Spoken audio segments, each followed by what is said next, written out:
Welcome to Rates and Barrels. It is Wednesday, July 2nd. Derek VanRiper, Sarris, Jed Lowrie here with you on this episode. It's a companion pod to the Tuesday episode in this feed. We are taking a look at the AL division leaders, trying to figure out what direction those teams are going in the second half, what they're likely to do at the trade deadline at the end of this month.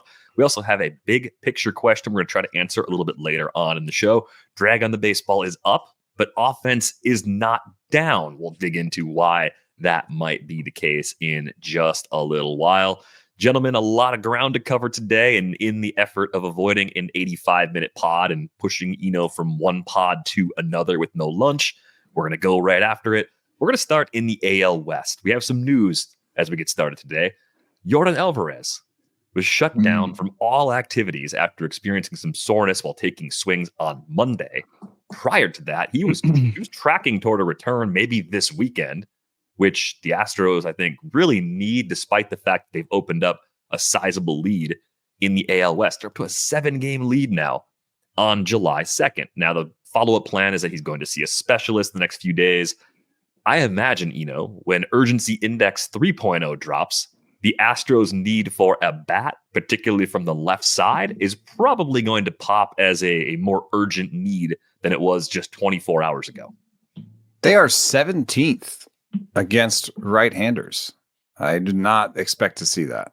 It's still a 100 WRC plus. I don't know how that works. You'd think 100 equals 15th, but whatever.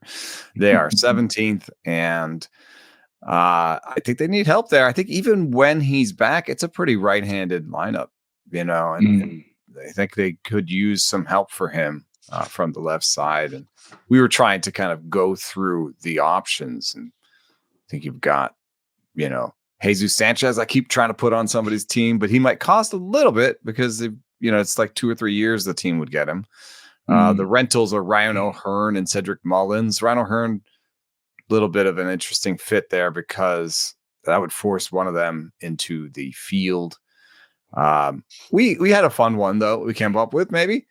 Jake Fraley from the Reds. The Reds are competitive and may not want to sell, but maybe there could be a deal there where they get a reliever they own for a while, that they have team control of for a while. That bullpen could probably use some help in Cincinnati. So maybe there's a bat for an arm trade that could be found there. But, the supply of bats in particular is not high right now. I think you're just being limited by the constraints of your own imagination. Come on, Jed, they're good players out there. You just got to work a little harder to find a way to get them on your team. I guess everybody's got a price, right? And so I guess it depends on how much the Astros believe in this team, and if they're willing to pay the price for somebody who might cost more. And I think it's easy to find the most linear path, like a Ryan O'Hearn or a Cedric Mullins, and try to find the teams that are not going to be competitive and find a fit. But to Eno's point, the supply side on that, Brian just threw up there, Yastrzemski and San Francisco, depending on the direction they choose to go, as another option. But I like I said, everybody's got a cost, and I think it really depends on the Astros and how leadership and ownership feels about this team, and what they're willing to do, because that's that's a huge blow to lose Alvarez at this point, on kind of on the cusp of his return in a really right-hand dominant lineup. That was one of my major notes for them when I was prepping for this, 36 hours ago, and all that's been flipped on its head. Yeah, you look at what they've been able to do without Alvarez for a good portion of the season. He's been down since the early part of May with this injury. 14th as a team in WOBA, 316, tied for 14th in homers, so not as much thump without Alvarez, not a surprise there. The strength of this team is clearly its pitching, right? The starters are third in Fangraphs WAR as a group. They're second in K-minus BB percentage. The relievers are phenomenal. First in WAR as a group, first in K-minus BB percentage. So they could trade from that strength and trade big league talent for big league talent. That could be one way that they unlock something, even as simple as a Jake Fraley trade, which would, I think, help them given how right-handed they are. The other part of the equation, I think, for their lineup, and this was still a question even a month or so ago, we had Chandler Rome, the Astros beat writer from The Athletic, on the show, is can they get more out of Christian Walker and Yainer Diaz? Even Jose Altuve, relative to his norms, is underproducing, even though he's been, above average by WRC plus. They've kind of quietly moved Altuve back to second base over the last couple of weeks. So it really makes it easier to go find something on the market when a corner outfielder is the need, as opposed to a second baseman specifically. So you look at those veterans that have underperformed relative to expectations. Walker, of course, had the oblique injury at the beginning of the season. So I think that's a big part of why his first half didn't go to script. But around that, they've got a lot from Jeremy Pena, who landed on the IL this weekend. Ace has been really good, just right back to being the guy he was in Tampa Bay.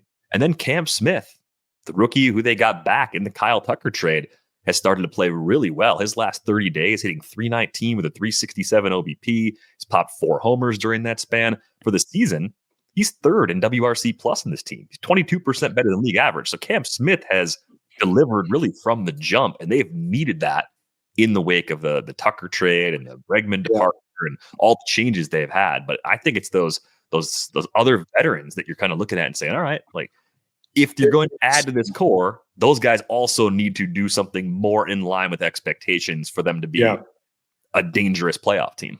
Yeah, I mean, I would say Christian Walker in particular, right? And I think there's, he's over 300 at bats in at this point. So, like settling in to a new situation, probably, that honeymoon phase is probably over. But he's striking out more than he ever has, and he's walking less. That leads me to believe he's trying to do too much still. He's trying to live up to that contract instead of just being the guy that they signed. And then it's a really weird team to me because you're talking about the pitching staff, being dominant. It's really just 2 guys. It's Framber and Hunter Brown. Cause you look at the mix, if we're just going off of WAR, the other 4, Gusto, Blanco, Gordon, McCullers, they're negative WAR.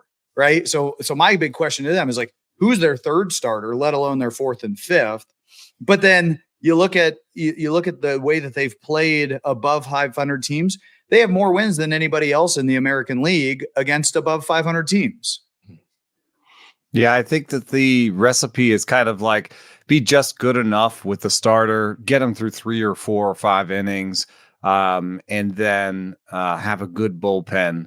It's kind of an old strategy they've had for a while, but it is top heavy in the rotation. But that's also the thing is like, if you're top heavy in the rotation and there's only like 2 really good starting pitchers that might be available at the deadline, are you going to spend what it takes to get one of those 2 starting pitchers? And if you're then like, oh well, let's just get one of these like rentals that get us to the finish line, maybe you don't even spend on that, because you have in Brandon Walters and Ryan Gusto and Colton Gordon, you have capable guys that, I know WAR doesn't really like them, but I think they're capable enough to sort of get you through 4 or 5 with 3 earned runs. Sure. That's not exciting, but with their offense, it should be enough to keep them in the game. And it's worked so far. So I don't know that they need to go get a starting pitcher, but I'm listening to you, Derek. I tried to expand my brain. And I came up with a name. So I've got this thing here, the worst corner outfields in baseball. We can look into that for a second. And as you can see, the Astros have the 10th worst corner outfield. I just added together their projections for the rest of the season. The Giants are 9th. I don't think that they'll sell, so I don't know about Yastrzemski. What about Brandon Lowe? Okay. I'm listening. Brandon Lowe has played the outfield, has played second base. So whoever you think is better at second or in the outfield between him and Jose Altuve, you've got a situation. He is been a platoon guy. You could just use him as platoon guy because you have Altuve. You have somebody else who can play second base when he's not playing second base. If you decide to play him at second base, the Rays are playing well, but he is one of the highest paid players on the team. And so they always do something like this where they buy and they sell at the same time. And, there could be something there. You heard it here first, right? I'm intrigued by it because I fancy the Rays to be buyers at the end of the month. And I do think they operate in that middle ground where they can trade a player that's helped them get to where they are, but also add something else that changes a different part of their roster. The challenging thing for me with Houston, especially in a trade like that, but even if a team wants more future value, is their system's not good. Keith Law had him, I think, 29th going into the season out of 30.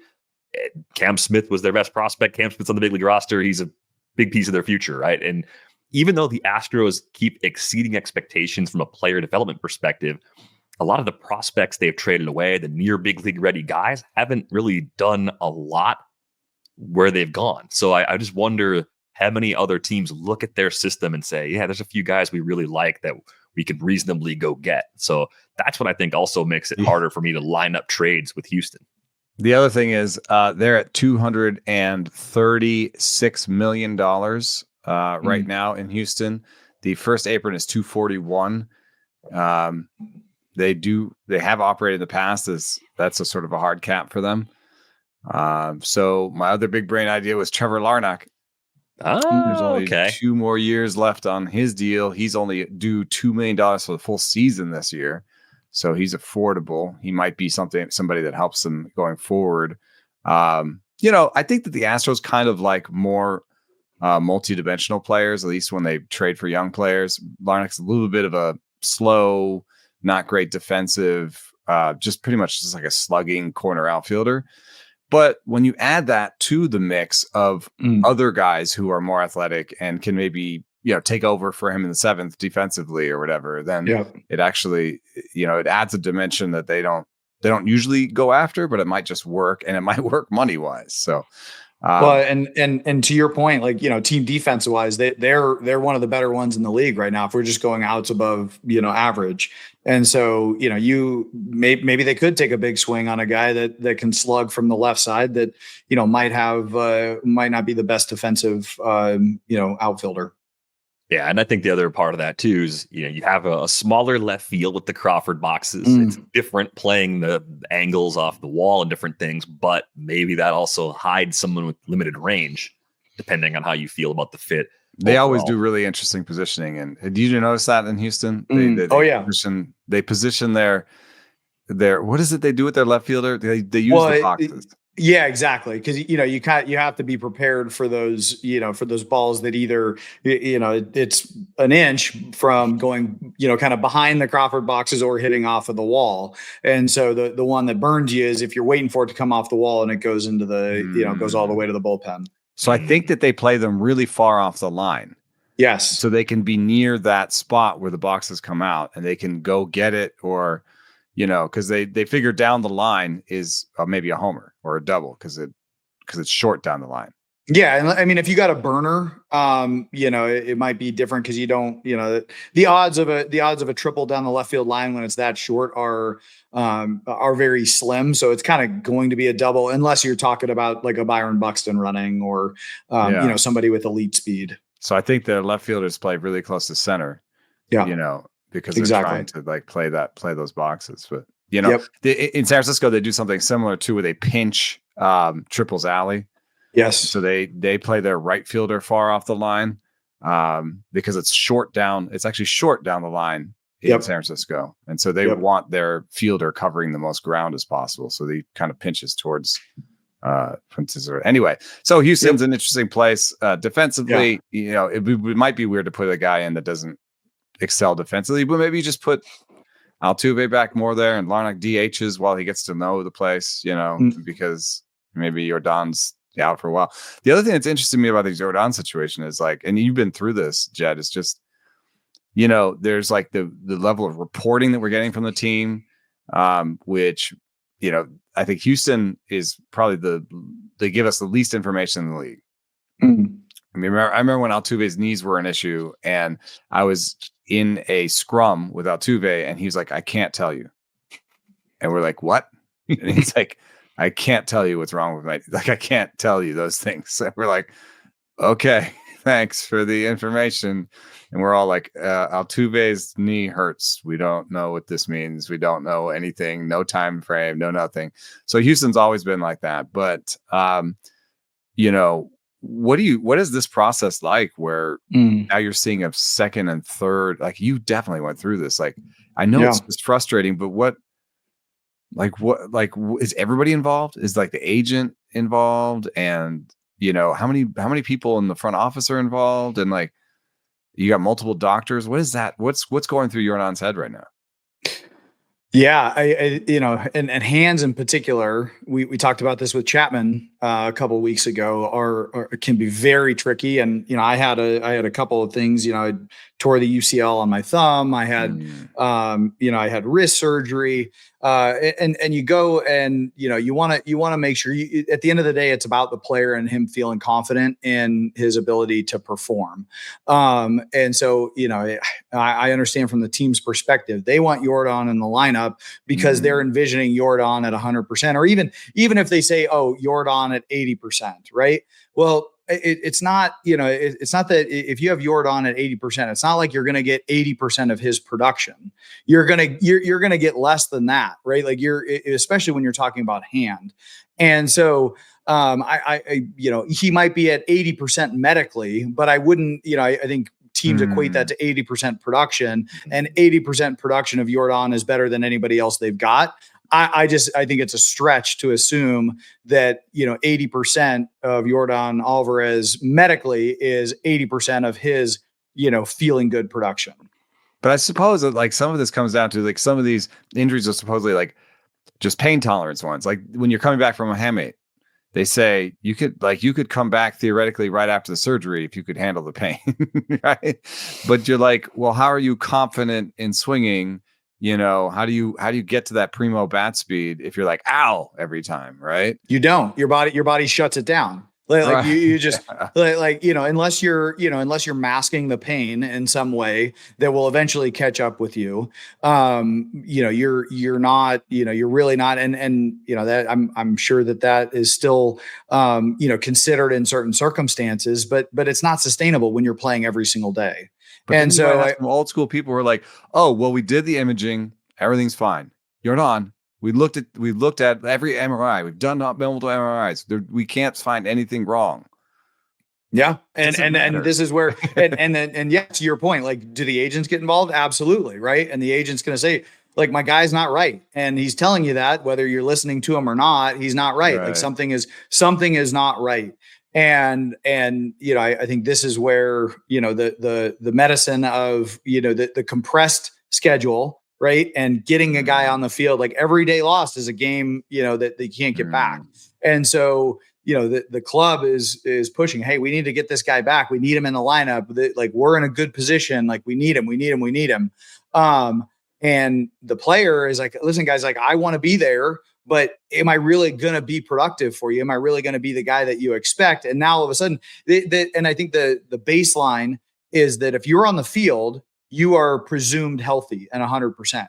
So if you go out there at let's call it 80% medically, right? Then the media is like, "Why is Yordan sucking?" Exactly. Like, what's going on? Yeah, exactly right. And so now all of a sudden that you're compromised. You're trying to compete at the highest level, and you're not capable of what everybody expects.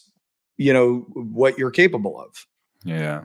Yeah, Yordan still, has years remaining on that long-term deal. He signed the 6-year, $115 million contract that started back in 23. He's not even halfway through that yet. So it's really in the best interest of player and team to make sure that his hand is actually healed properly, because he's a huge part of their franchise. It shouldn't even require the long-term deal. It should just be the obvious right thing to do. But in this instance, I don't understand why there's so much disconnect. The Kyle Tucker situation last year. That's what I don't understand. Why they're weird too. Why they're different. Like, I'm a little surprised, I think, just from the outside, how different doctors' opinions can be too. Mm-hmm. That's why it's a practice, right? Like I like that. They're you could say same thing with a house, right? Like, you get an appraisal at very different levels. You get a medical opinion that differs, and especially when you're reading an image, how you interpret that image can be different depending on who's looking at it.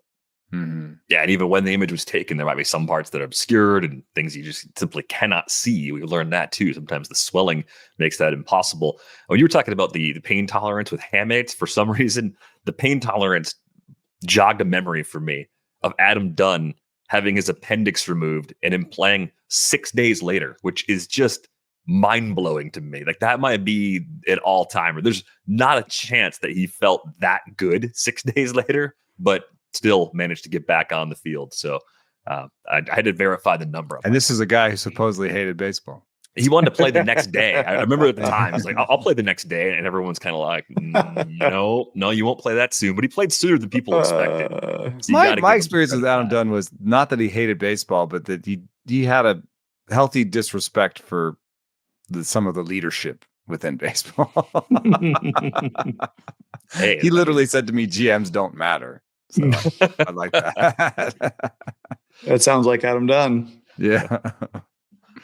Let's shift the focus over to the Tigers. Little news item here. Actually, two. Reese Olson may actually be back from the IL to start on Friday. They've got Sawyer Gibson-Long going on the IL, but Olson coming back is pretty important to this team because of the long-term absence for Jackson Jobe. They also lost Kerry Carpenter to an IL stint recently. You look at this team at a glance, 5th in WOBA. This is a lineup that has exceeded my expectations in a big way. They're even top 10 in homers, 106 on the season.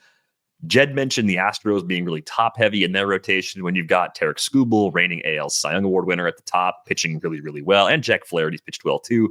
Probably a similar thing happening right now in Detroit, where a lot of their starting pitcher war goes on the first two guys in the rotation. That's true of most teams, though, I think, if you broke it down in great detail. As a group, 3rd in K-minus BB percentage, though, 17.5%. The relievers.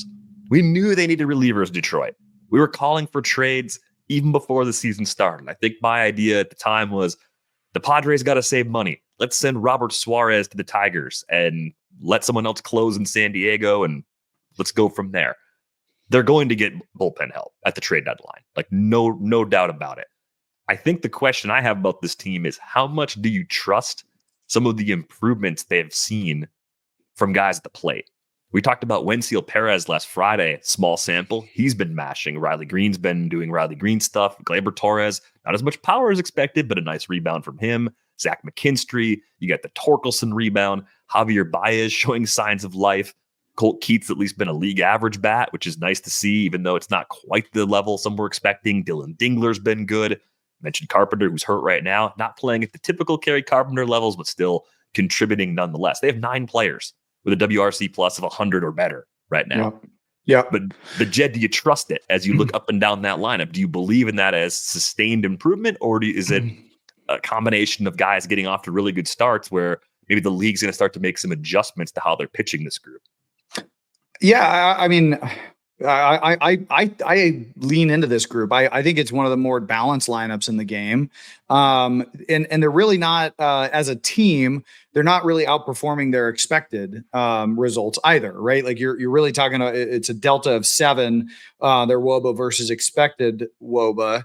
And then I think there's some interesting parts of that too. Like you talk about Colt Keith, his expected delta, his expected WOBA versus actual is 45. So I think that, here's a guy who's probably hitting the ball really hard and not getting the results that he is expecting. On the flip side of that, you got McKinstry and Baez, both have actual WOBAs of 32 points higher than they're expected. So if I'm buying on Colt Keith, and I can McKinstry and Baez keep up their production, those two, I would be a little bit more worried about, but when you got Colt Keith, I would say that he's going to balance those two out. But this is a team that's, based on their run differential and their simple projection on their record, they're right in line with what they should be. I will say I'm a little bit more, you talk about Flaherty pitching well. I'm a little bit worried about that. He's walking almost 4 per 9 innings. That's a lot for a guy that is not, he's going to have to find a way to get guys to chase more. I mean, the stuff is good, but it's, he's walking 4 guys per inning with him is, I don't think that leads to good results. Casey Mize has thrown the ball pretty well. And, the only question about Casey is just the health aspect. He's thrown 150 innings one time in his career, coming off an injury. So, can he sustain the health aspect of it? Yeah, this is a really interesting team. I do think that a hot start is covering up some warts. I was just looking at Spencer Torkelson's line, and in March he was great, and in March and April he was great. He had a 149 WRC plus. In May he was pretty good, 128 WRC plus. In June, I mean, frankly, kind of stunk. I mean, a 207, 298 OBP, 366 slugging was 16% worse than league average. And we know that he's kind of gone in and out of pretty good streaks over the course of his career. So I don't really know what I'm getting out of Spencer Torkelson going forward. And it's been nice that some of the more type role players like Zach McKinstry have stepped forward. But Colt Keith is a little bit of a interesting fit when it comes to glove. Like they're kind of moving around trying to find a place where his glove fits, and so there's some uneasy fits here. Like they were supposed to be Trey Sweeney's job at short, and now it's back to Javi Baez. Parker Meadows has, I do think, some upside, but at 25, some of it maybe we ascribed more upside to him than he has, but the defense will keep him on the field, but he needs to do better than a 70 WRC plus. So I actually look around this team and see some flaws where I'm like, what's going on in center? What's Colt Keith's actual position? Is Spencer Torkelson, just going to be either really great or really bad? What happens with Kerry Carpenter out now he's hurt? What is going on with Matt Vierling? So I just, I think that I'm like surprised that they have this record, and I'm looking at the team being like, I think there's question marks here. Like who's the fifth starter right now?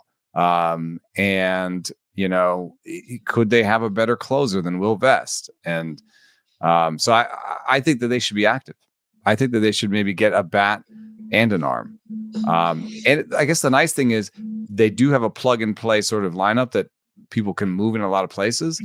Yeah. So the bat could just be a bat, I guess. I think Kerry Carpenter's okay in the field. So if they think, they're a little bit weaker against righties than lefties, if they think that, Ryan O'Hearn, that shouldn't cost them much, that might work. You play Kerry Carpenter in the field a little bit more. I think it's okay. So I think they don't have to spend at the top of the market in what they're getting, but I do think they should get a relief arm and a bat. And I think it's fairly important. The nice thing is they banked all these wins. They're at this point. Even if they have some regression, they can sort of ride the goodwill that they've created, the sort of wins that they've banked early on in the season. Yeah, I think the things that have happened to the other three teams that we thought would be chasing them have also kind of changed what the Tigers should be focusing on right now. Like right now, you're not looking in the rearview mirror. You're kind of looking at the teams that are also winning their divisions and thinking about how you stack up with them in October. Like you're kind of saying, okay, we had a good taste in the postseason last year, and we did it in a pretty unconventional way, mixing and matching and leaning really heavily on the bullpen in the second half of the year. What are we going to do this time around? What were the shortcomings when we actually got there? What was the problem with our lineup when we had to face elite bullpens and better teams day after day after day, right? I think the fun could we thing get a reliever that's not overused and get him in here, or get a reliever in here that we can overuse so that our other ones are better? I mean, like they kind of gassed out a little bit at the end of the season with that bullpen. Well, and you look at the usage now. I mean, they got all the top five relievers are all at 35 innings already. So that's a big workload for the first half of the season.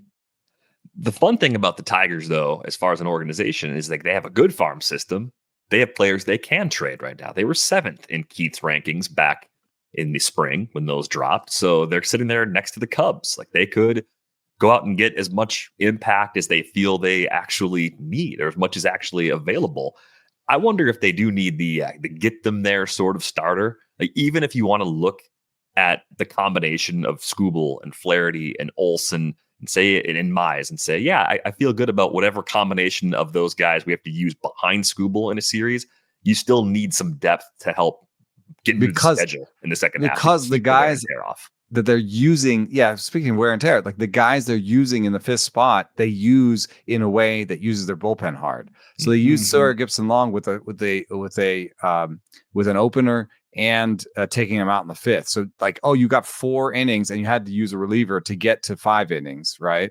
That's pretty hard. Like Cater Montero is similar too. So whenever they use a 5th starter right now, they're hitting the bullpen kind of hard. And that's, we've talked about how every pitch that your starting pitcher pitches today lowers your bullpen ERA tomorrow.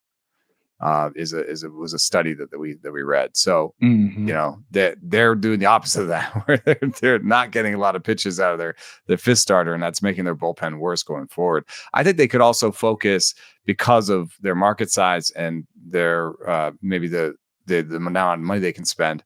Maybe they can focus on getting somebody that has multiple years left. So I keep throwing that Jesus Sanchez name around, but maybe that's somebody that could help them, as somebody that they could be there for 2 or 3 years, so that they're not just buying a rental. And I think that would be maybe how Scott Harris wants to work things. Yeah, that's my expectations. They'd be looking more in the bid, either super cheap, short term and long term. Yeah, either super cheap where it's a rental and it doesn't cost them almost anything, or like I don't think they'll get like the best rental starters, or the best rental bat that's out there. I think they will either get somebody that has years of control or go on the super cheap side. Would you put them in the Sandy Alcantara sweepstakes if it's still a sweepstakes? Because it's not a rental and you'd probably need that sort of impact. And if next year or even second half Sandy is better than first half Sandy, you've done a lot to really fortify a strength. I would, but I also know that Scott Harris left San Francisco, and that Detroit seems to be like a little bit of a tough place to hit. I'd be interested in Jet's opinion on that, but I'm not the one to ask. My highest career average is in Detroit. Remember? Really? Yeah. Wow. I love hitting there. All right. I actually think right field is very generous. And it's big, so they have a lot of ground to cover. It's big. My hitter profile worked perfectly. Big gaps, shorter down the line. So Seattle was kind of the same build, bigger gaps, shorter right field. And I think Seattle was my second. So I'm probably not the one to talk to on that, because the 2 places that people complain about because of a big center field, I actually like, because the gaps were bigger and I could still, get it out relatively easy. That's probably why Parker Meadows' job is safe, though, too. You really want a good center fielder in that park, I guess. Oh, absolutely. You have to. You have to have one. Who is the most Jed-like player in the big leagues right now? Who's the current Jed Lowrie comp? That's the question. Let us know in Discord. I don't think we're going to cover that one. Yeah, I get a little bit of Colt Keith vibes. Jed's defense is better. Jed came from short. I'll take that. Keith talks about Keith talks about going the other way, like taking the ball where it comes, and he talks about it similarly about baseball. Yeah. Do you think anyone makes this division race interesting, or are the Tigers really going to cruise in the second half as far as the Central goes? I mean, it might be more about avoiding playing in the wild card round than actually winning the division. Yeah. I just have a hard time. I have a hard time seeing, Cleveland or Minnesota or Kansas City catching them with the dynamics of that. Like we could talk about some of the questions that, Detroit might have. I think those are far greater and deeper with the teams, behind them. Yeah. I kind of want to see the Twins drift into sell mode, if only because it creates a lot of interesting possibilities. Larnach was just sort of scratching the surface. Now you got me thinking big about sending a bunch of players from Minnesota to other teams to enhance those rosters down the stretch. Buxton to the Tigers. That would be actually kind of fun, because he's just there. Then you could have really good defense, all the way across that outfield, and that might be an interesting thing with that outfield. But I'm actually surprised when I look at the playoff odds and I see 21% for the Twins and 19% for the Guardians when they're 3 and 5 games under 500 respectively. I'm a little surprised by that, but I think it speaks to, like, going forward, they have these all basically around 500. And the projections from Fangraphs are the Twins as a 519 team and the Tigers is a 534 team. So that is much closer than you might expect given what has happened to date. But, there's also what they've done so far in terms of like a run differential. And the Guardians have a bottom 8 run differential, -50, and the Twins are at -16.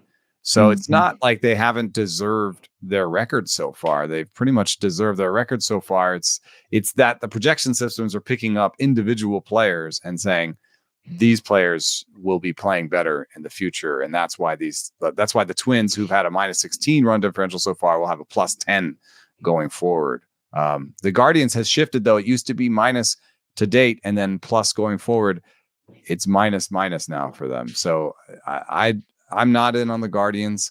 I have the Twins circled as they could go in either direction right now. They're pretty healthy for who they are.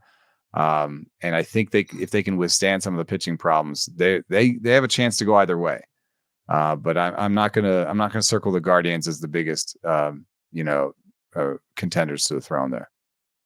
A fun Twins fact for you too: Brooks Lee has been just about as good as Cam Smith over the last 30 days, doing pretty much the exact same thing with a little bit less hype because Brooks Lee wasn't the centerpiece of a trade involving the superstar this winter. But he also doesn't hit the ball as hard underlying. So I kind of from here on forward, I expect Cam Smith to have much more power than Brooks Lee.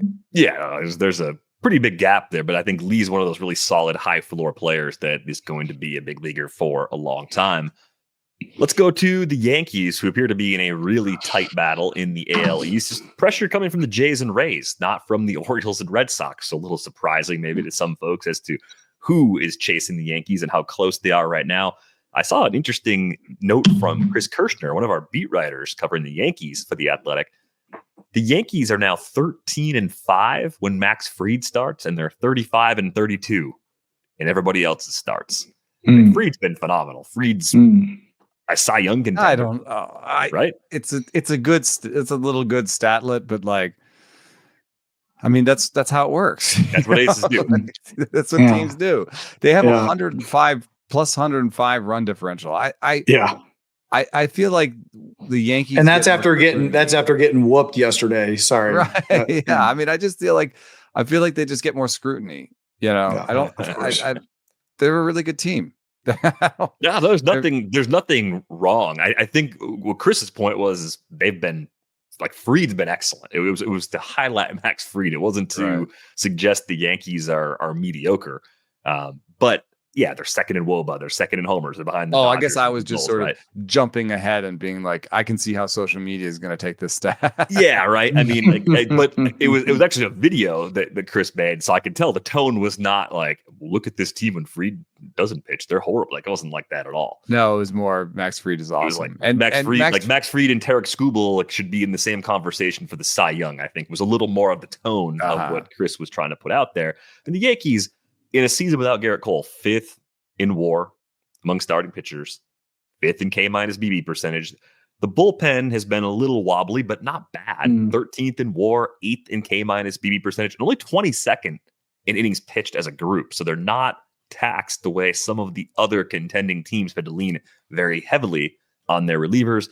Defensively, it depends on the numbers you look at. If you want to say the Yankees are a good defensive team, look at defensive run save, plus 34. That makes them 6th. You want to say the Yankees need help defensively, look at outs above average. They're a -7. That puts them 22nd. So I'll let you guys hash out how good you think they are defensively. I'm not sure their defense is a concern, but I think they have a couple spots on their roster that stand out as in need of possible upgrades here at the end of the month.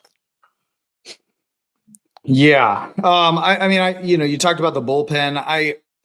Luke Weaver once again just continues to dominate, but here's a guy that, when he does give up hits, they're really hard to hit. And so I think that, they went out and got Devin Williams to, be the closer. He just, he hasn't been the same guy in New York yet. And so I think that when you start leaning on Luke Weaver to close games out again, like I said, highly effective. I mean, you're talking about a 0.75 whip.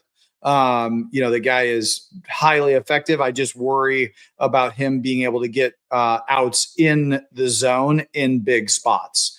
long term. And so Fernando Cruz has pitched well. But I do think that they could use a bullpen arm. And then I look at I look at a guy like Ben Rice, who he's actually got a 67 point delta in his expected WOBA versus WOBA. So I feel like he's hitting the ball incredibly hard right now, and not and that shows up in his hard hit rate at almost 54% right now. His average EV is above his career. So I think there's a guy that could, you could see more production in the second half of the year. And then it just, Judge is just on a tear. You see it yesterday with the Blue Jays game. I think he's already up to 21 intentional walks on the season. Somebody else is going to have to step up. I'm looking, we were talking about defense. I'm looking at Volpe right now, right? Cause I think here's a guy, that leads the league in errors at shortstop. And the range is average. And the hitting is not really making up for the lack of production on the defensive side at a premium position. I see there's some like weird fits. There's some problems. Maybe like Jazz Chisholm Jr. is playing third base. They've sort of announced that they want to be third base, but his defensive numbers are better at second base. And he just recently said he's a second baseman. Mm-hmm. So there's some stuff going on there. I think it's like, well, DJ LeMahieu is so bad defensively at this point that we have to play him at second for some reason. Or that's it must be what it is, because that's where they're kind of playing him. So they need an infielder, and and I would make it a third baseman. Yep. So it's not obvious to me who that would be. In the past, I just kept thinking that Arenado would have been a great fit for them. But that hasn't cleared up. I don't know, like actually kind of a fun one is Ke'Bryan Hayes. All right. Let's get weird. Let's put Ke'Bryan Hayes on the Yankees. I mean, at the very least, you're improving Charlie Hayes. Yeah. You're putting him in a much more hitter-friendly environment, new coaching staff. Like, there's a lot of positives to something like that. Yeah. And you're saying like, well, at least, very least, we're going to have a good defender over there. We're going to improve our entire team defense by putting Jazz where he wants to be, where the numbers are better, and putting Hayes at third. So, I mean, it's not a crazy idea there. I don't know if there'd have to be money exchanging hands because of the contract, but that the Pirates just signed Mitch Keller, and we're having reporting from Ken Rosenthal, and that I can confirm myself that, Mitch Keller is available. He's on the market. So anybody who's signed to long-term deals in Pittsburgh I guess Brian Reynolds could be available as well. But again, like there's not a ton of options on these teams that are obvious sellers. So we may have to wait to see what the D-backs do, because Eugenio Suarez would be a great fit in New York as well. Yeah, and these team-friendly deals, absent a no trade clause, actually become more valuable to teams that are willing to take on that salary. And so, and I love the idea of Ke'Bryan at third base for the Yankees, because I think Jazz slides over to second. I mean, I watched Jazz play at third, and he's serviceable in the sense that he can field a ground ball and he can throw it across, but the instincts are clearly better at second base. The actions are better at second base. And, some people are just like, I personally, like I was able to play third base, but the way I'm wired, I was much better at second base. And I had my most productive offensive years when I was a second baseman. And so I think there are other factors other than just defense standing out there and making the plays. And I think Jazz to me looks like a second baseman. His actions look like a second baseman. And it also, I think it frees him up to be a little bit more focused on the offense, especially when you're not learning a new position. Yeah. The The fact that their starting pitching is top 10 is just a testament to Matt Blake, who is another one of my favorite pitching coaches. What he's done with Max Fried's arsenal is pretty amazing. I mean, he made Max Fried's sinker and curve better. Max Fried's been throwing a curve since he was like 10. I don't want to put that on him. I didn't say that he did before he's 12. He's been throwing that curveball forever is all I meant to say. But Clark Schmidt and Will Warren, I think, are reaching the upper ends of what people expected of them. And, you know, in terms of needs going forward, I don't know that they need to get a starting pitcher, but every time we do the urgency index, I put them in as like an honorable mention because you just never know. The Yankees could be like, hey, we'd rather have a third established arm and push Schmidt and Warren in the playoffs to kind of emergency blankets rather than game 3 and game 4 starters. So that's a possibility. But with Luis Gil coming back, I could see Gil, you know, coming all the way back, being so good that he becomes their third starter, and Schmidt and Warren are their fourth and fifth. So maybe they don't have to engage in the starting pitching market at all. Yeah. And if that's the case, then a bat on the infield and I would say a reliever, just because, you know, they've used Luke Weaver a lot. I don't think Mark Ladder Jr. is that great. I like Loaizaga. Tim Hill's a real funky guy. Ian Hamilton's underrated. So there are some pieces that are here, but just one more reliever, I think, would take pressure off everybody. Yeah. Yeah, I agree. What's that? Like a power lefty out of the pen, maybe? To vary it up a little bit? Yeah, because the only lefty they have is Tim Hill. Yeah. Yeah, I like your assessment. I do think it's an infielder. It's probably somebody, you know, that plays third base. You know, I go back to Volpe. I mean, they're not doing anything with Volpe. I guess that's, you know, that's my maybe plea of like, you know, this guy is really talented. Hopefully he can, you know, regain some of that form from a couple years ago. And, you know, because if he's able to do that, this team looks really strong, especially if they add a defensive third baseman and move Jazz to second. One thing I was thinking about is just the general lack of days off for Anthony Volpe. He has had 2 in June, but those are the only 2. I think maybe he said 3 all season now. He started 82 out of 85 games. I mean, maybe it's a little bit of, I don't know, fatigue just from being an everyday guy for the better part of the first half. Like that could be one way to possibly help him out a little bit, just give him a occasional break, a more occasional break than you have up to this point in the season. But it looks like they're starting to do that here in the last few weeks. Let's get to our big picture question here before we go. So we have put the chart on the screen on YouTube a few different times of the drag on the baseball being up. It's as high, I think, as it's been at any point since we've had publicly available information about drag. The expectation would be that, well, offense would probably go down if drag on the baseball is up, and offense is basically steady in terms of runs scored per team game. We're within, I think, a 0.01 of 0.02, so like some very small margin of last season. So we're not getting the effect that you'd expect from the drag on the baseball being increased. You know, what is your reasoning for why that might be the case? Well, one piece of evidence we have is that hitter tendencies are changing. And so we have this chart that just shows the relative exit velocities, barrel rates over the last 3 years. You can see that we went from an 89.6 mile per hour exit velocity in 2023 to 89.9. That doesn't seem like a lot, but when you start to look at the other ones, okay, hard hit goes from 40.5 to 41.8.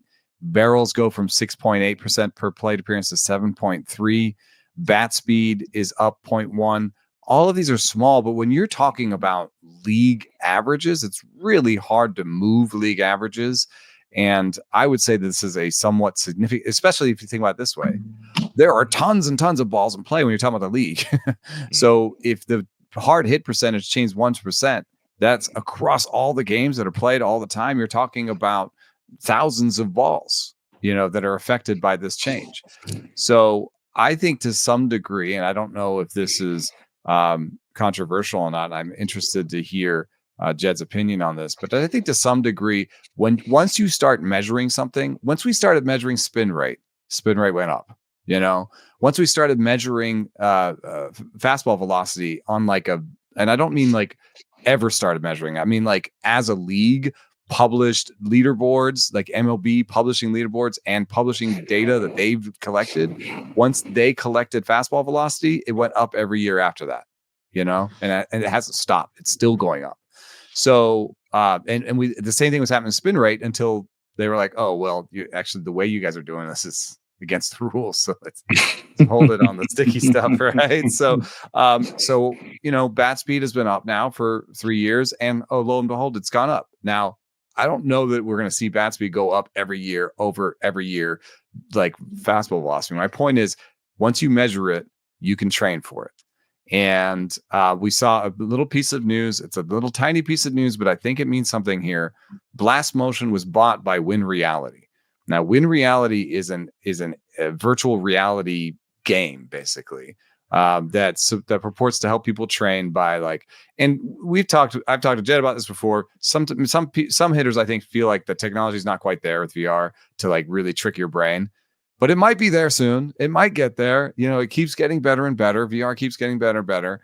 And just the idea that there's a company that's doing VR that was like, oh yes, and give me all of the access to the training data, like the Blast Motion, bat sensor data. I want that too. And I want to put these two things together. Says to me that training is going in an interesting direction. Hitting training is going in an interesting direction. And it may affect things like exit velocities and stuff. And that's covering up a little bit of the drag. The 3 feet that are missing, they're sort of gaining it back by hitting it harder.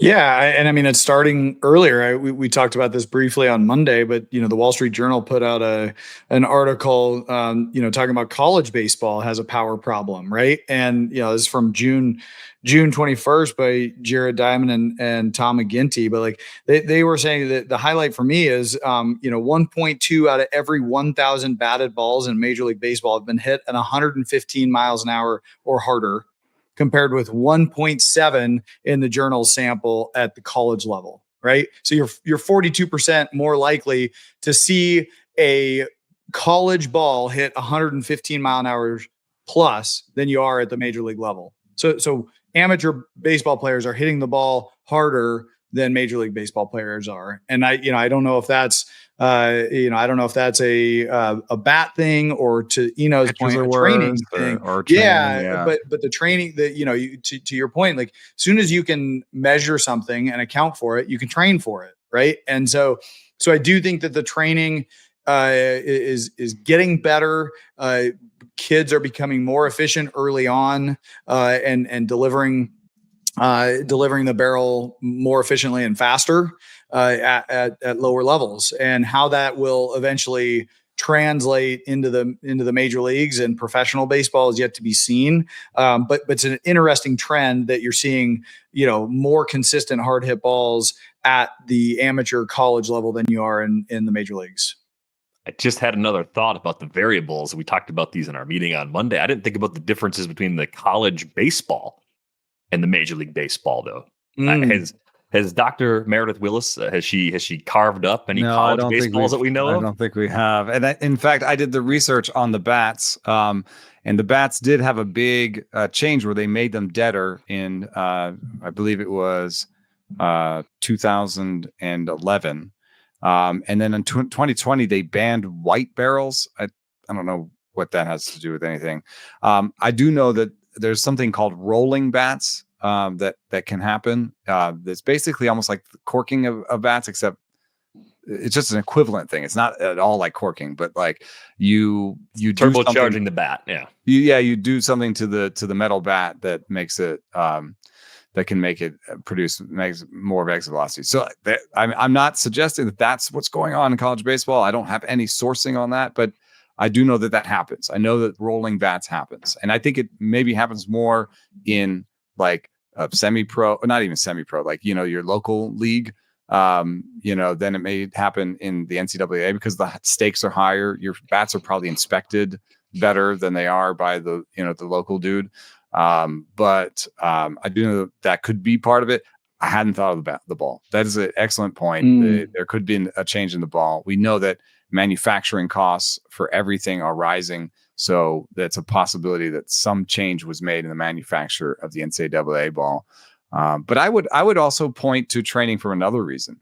So here's a chart of this is from a Baseball Perspectives piece by Rob Maines, and it's about strikeout rate. And oh my gosh, this is so great. Finally, we've seen strikeout rate just go up with velocity forever and ever and ever, and it seems we've plateaued. And now it might even be down a little bit this year. And that's like the first time ever. I mean, just look at this chart. It just goes up straight from 2000 to 2021. And then finally we hit a plateau. And Rob Maines has an excellent article. And he said it's threefold. It's the players that play a lot and don't play again the next year are high strikeout players. So the league, basically, if you don't play well and you strike out a lot, you're more likely to leave the league, right? And then it's the driver. That was the driver for like last year's improvement. This year's improvement has some of that, where high strikeout guys leave the league and more low strikeout guys come in. But there's also been this is it. Nearly a third of veteran players have graduated to a better quintile so far in terms of strikeout rate. So a third of veteran players just got better. And I put this hand in hand with the traject news that we got out of Washington, that the Nationals are the only team without a traject. So I think the traject may be having a somewhat of an effect. So you're having the traject where you can see these things before you can basically, if you have a third time through the order penalty, the traject kind of gives you the first time through the order, where you're like, I'm going to sit in and get a plate appearance against him before I have to get in the game against him. Yeah, there's no doubt. I mean, that information is so valuable. Being able to we hit on this a couple of weeks ago, but video is only so helpful. Actually standing in the box and seeing the pitch dynamics, that's where it really matters. So you can visualize what is actually happening when you're in the box. If you can do that prior to stepping into the box, it's a total game changer. I remember playing in the Arizona Fall League, and it's kind of gone, the Major League game for the last few years kind of went back, went towards that model where, you were just trying to get 3 or 4 innings out of your starter, maybe 1-2 times through the order, and you'd see a new arm every single time. And it's really hard to hit like that when you're working on limited information, visual information. And that's why I said the other day, all of the analytics have favored pitching and defense up until the traject. Yeah. The other thing that I wonder is just if there's team building philosophies that are at play here where things are a little bit different on the team building level. My example for this is when I was coming up watching baseball in the 80s, late 80s, early 90s, we had multiple players on every team that didn't that would be like almost complete zeros on power. They were just like, I just remember I was a Braves fan. We had I think our middle infield at some point was Mark Lemke and Rafael Yes, Belliard. exactly. And you're just like, are they going to hit 10 homers combined all year? Let's find out, Yeah. And then I think during the 90s, for whatever reason, maybe the ball changed, maybe steroids, whatever it was, the 90s really set this thing in motion where teams kind of expected to have power at every position.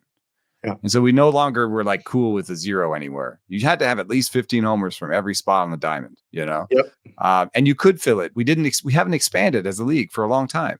Since we haven't expanded, then that means that supply is getting larger and the demand is staying the same in terms of there's 30 teams, So you're like, yeah, we can put a guy with 15 homers at every spot. Now, for whatever reason, I was just looking at the leaderboards here. Here are qualified major league players that will not hit 10 homers this year.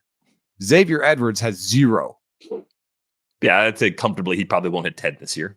Brian Hayes has 2. Could hit 10 if you get traded to the Yankees. Maybe. Probably won't. Jake Myers has 3. He's not in there for his power. Right. He's in there because he does other things. He makes contact. He gets on base and he plays really good defense. Nico Horner, same guy. Luis Arias.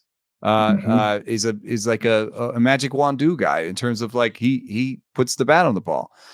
So these are, we have 10 guys this year that are qualified major league hitters that have 4 or fewer homers. Guys like Victor Scott, Ernie Clement. So I think team builders are saying, I have at least 1 or 2 spots on my team now that can be dedicated to contact, or an Arias type, like Clement. Like the reason we have Clement on the team is he can play all over defensively and he'll make contact. And we don't care about the power. So I think some teams have done the analysis where they're like, we do want to make more contact. And the way to do this sometimes is to have some diversity in our lineup and maybe have a guy in there that all he does is hit singles and play good defense.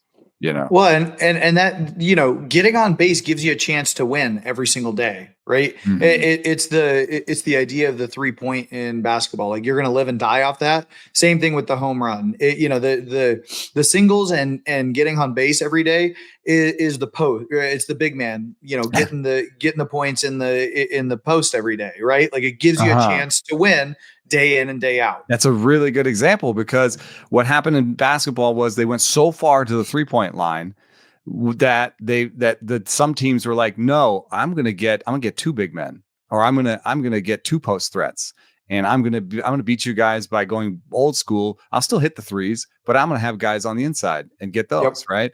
And so what happened, the corollary in baseball is we used to be like, Moneyball came out, everybody's like, OBP, oh my God, we forgot about OBP, we got to think about OBP. And then if you did the analysis, slugging was tighter to team outcomes than OBP for a long time.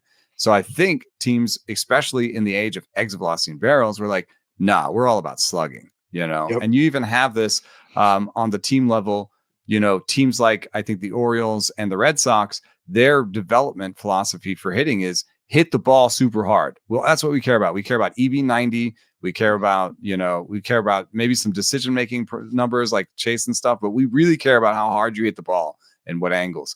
And, I think to some extent, the new Moneyball is the old Moneyball. It's like, but let's also get on base, right? Yep.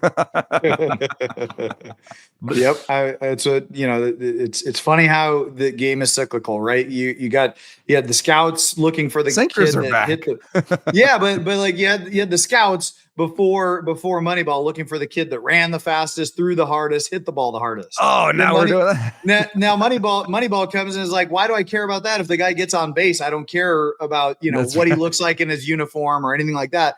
Then we bring in StatCast and everybody's going back to, well, the only thing that matters that's predictive is how hard he hits the ball, how fast he runs, and how hard he throws it. That's right. Yep. The funny thing, too, is that the Angels came up earlier this week, and said they are second as a team, league-wide in barrel rate. 11% barrel rate as a team, which is great. It's great to be good in barrel rate. The Yankees are the only team that's higher. But the Angels are not a good offensive team because they don't get on base and they strike out a lot. They only walk 7.5% of the time. Where are they in runs scored across the league? Runs scored 363. Yeah, 363. They're 17th in runs scored. So like that's probably like as much as you can do striking out as often as they do. And Joe Adele is a StatCast god, He's like a runs hard, throws hard, hits the ball hard. Exactly right. A lot. But you're missing when he hits those homers, no one's on base because your team OBP is a 297. Oof. Yeah, it's that's rough. not good. And that's my point, right? It's like it's hard to win, and like they're. I looked up the wild card. They are the closest now. 1.5 games. They're ahead of the Red Sox. Outside of they're only a game and a half back at a 500 record. But this is a team, like you said, like it's going to be really hard to sustain winning when you just don't get on base at a consistent clip. I did see Wes in our Discord wondering if they might get in on that Mitch Keller trade frenzy that Eno was talking about earlier. And it's exactly what the Angels would do. They would trade for a guy like Keller because he's not a rental. They do spend money. They don't always do it effectively. The moves don't always make sense. They think their window is always now when it's not always now. So I could actually see them making a trade like that because I don't think if you're taking on the Mitch Keller money in its entirety, I don't think the players you're giving up to get him are going to hurt you that much in the long run. So even if they shouldn't do it, I think they could do it and convince themselves that it's a good decision along the way. We are going to go. I'm getting the signal from our producer, Brian Smith. Thanks to Brian for putting this episode together. We are running long, 65 minutes, not 85 though. So he didn't have to just hit the red button and make the show end. Join our Discord. We did great. Join our Discord. If you haven't done that already, you can do that with the link in the show description. If you watch us on YouTube and you're still here, thanks for watching to the end. Hit the like button, subscribe to the channel if you haven't done that already. But again, thanks to Brian for putting this episode together. That's going to do it for this episode of Rates and Barrels. We're back with you on Thursday. Thanks for listening. Thanks.